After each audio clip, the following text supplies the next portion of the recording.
இந்த பூமியை ஏதேனும் மாறணும் சொன்னா இந்த பூமியினுடைய ஃபுல் அதிகாரமும் நீதிமான்கள் கரத்துல வர வேண்டும். நீதிமான்களுடைய கரத்துல வந்தா தான் மரணம் என்பது கம்ப்ளீட்டா ஒழிஞ்சு போகும். பிசாசின் கிரியை என்பது இருக்காது. பிசாசின் கிரியை ஆடிட்டு இருக்கு. மரணம் இருக்குன்னா பிசாசின் கிரியை ஆடிட்டு இருக்குன்னு அர்த்தம். பிசாசு ஆண்டவர் ஒழிச்சார். பிசாசின் கிரியை எப்படி ஒழிக்கிறது? ஏன்னா மனுஷனுக்குள்ள இருக்குது. எல்லாரும் தூக்கி நரகத்துல போடுறது. நீயே விடுறான்னு சொல்லிட்டு காத்துட்டு இருக்கிறாரு. அதுக்குதான் உங்களே என்னை நம்பி இருக்கிறாரு. நாமளும் என்ன பண்ணோம்? நாம பிசாசின் கிரியை ஒழிப்பு சொல்லிட்டு, பிசாசு என்பது வேற, பிசாசின் கிரியை என்பது வேற. பிசாசு என்பது அவன் ஸ்ட்ரைட்டா வந்து கிரியை செய்வது. பிசாசின் கிரியை என்பது மனுஷனுக்குள்ளே இருக்கக்கூடிய பிசாசு. மனுஷனுக்குள்ள இருக்கிற பிசாசு நீங்கன்னு சொன்னா இந்த பூமியில நம்ம அதிகாரத்தை பிடிச்சாதான் அவன் அடக்க முடியும். அவனை ஏத்துப்பான். பூமியினுடைய அதிகாரத்தை என்றைக்கு ஒரு நீதிமான் பிடிக்கிறானோ, யோசேப்பினுடைய வாழ்க்கை வரலாறு எதை காமிக்குது?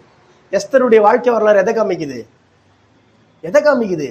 ஒரு நீதிமான்கள் அந்த இருக்க வேண்டிய இடத்துல இருந்தா ஒரு பெரிய அழிவிலிருந்து விடுபட முடியும். அதைத்தான் காமிக்குது.